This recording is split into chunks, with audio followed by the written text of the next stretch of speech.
নাগরিক সমাজের শান্তিপূর্ণ মিছিল বনাম বিজেপির সজল ঘোষের নেতৃত্বে মিছিলের সংঘর্ষে ধুন্ধুমার পরিস্থিতি। নাগরিক সমাজের ডাকে যুদ্ধ নয় শান্তি চাই মিছিলেই একেবারে ধুন্ধুমার পরিস্থিতি তৈরি হলো মৌলালিতে। নাগরিকদের শান্তিপূর্ণ মিছিলকে সন্ত্রাসবাদী বলে দাগিয়ে দিলেন সজল ঘোষ। শুধু তাই নয়, অভিযোগ বিজেপির সজল ঘোষের নেতৃত্বে পাল্টা মিছিলে হামলা করে নাগরিকদের মিছিলে পোড়া মোবিল ছোড়া হয়। একদিকে নাগরিক সমাজের শান্তিপূর্ণ মিছিল, অন্যদিকে বিজেপির সন্ত্রাসবাদীর বিরুদ্ধে মিছিলের সংঘর্ষে একেবারে ধুন্ধুমার পরিস্থিতি তৈরি হলো মৌলালিতে।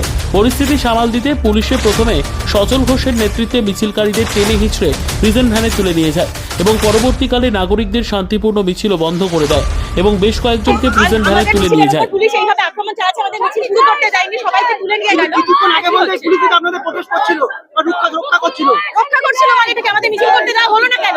আমরা তো একটা গণতান্ত্রিক মিছিল, আমরা যে কোনো জায়গার বক্তব্য নিয়ে পথে নামতে পারি, আমরা নেমেছি। আপনারা বারংবার বলে যুদ্ধ না শান্তি চাই, কিন্তু বারংবার পাকিস্তানের হামলা করা হচ্ছে, কতবার ভারত চুপ করে থাকবে? আমরা বলছি তো তাদের মধ্যে সঠিক তদন্ত হোক, পহেলগামে যা হয়েছে তার সঠিক তদন্ত হোক, আমরা তাই বলছি। যুদ্ধ কোনো সলিউশন নেই, এটাই আমরা বলছি। এতে দুই রাষ্ট্রেরই খেটে খাওয়া মানুষের যা হচ্ছে তাদেরই সাফার করতে হচ্ছে। আমরা এই প্রতিবাদে রাস্তায় নেব।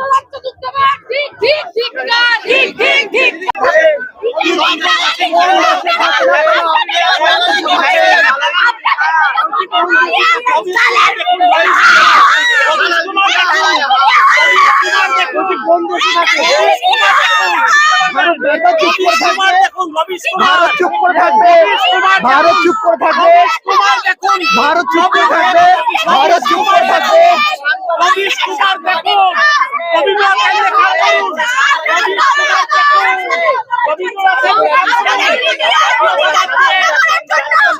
মিডিয়ার ভূমিকা নিয়ে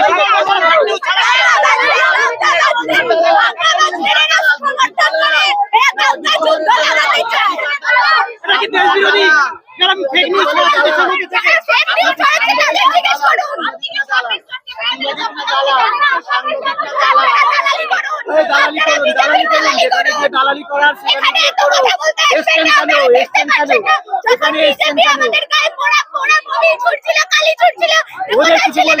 ওরা ভাই দালালি কর গিয়ে যা, ভাই দালালি কর গিয়ে ভাই যা, দালালি কর ভাই যা, ক পয়সা দেয় রে ভাই, ক পয়সা দেয়। ফেক নিউজ ছড়িয়েছে তো, এই মিডিয়ায় তো ফেক নিউজ ছড়িয়েছে, আমরা তো দেখেছি যে এমন ভাবে ফেক নিউজ ছড়িয়ে তারা যুদ্ধ উন্মাদনা, যুদ্ধ জিগির তৈরি করেছে যে আজকে বিদেশ সচিবকে অব্দি ওরা গাল দিচ্ছে, আজকে বিদেশ সচিবকে অব্দি এই সঙ্গী গুন্ডারা গাল দিচ্ছে। দালালগুলো, এই দালাল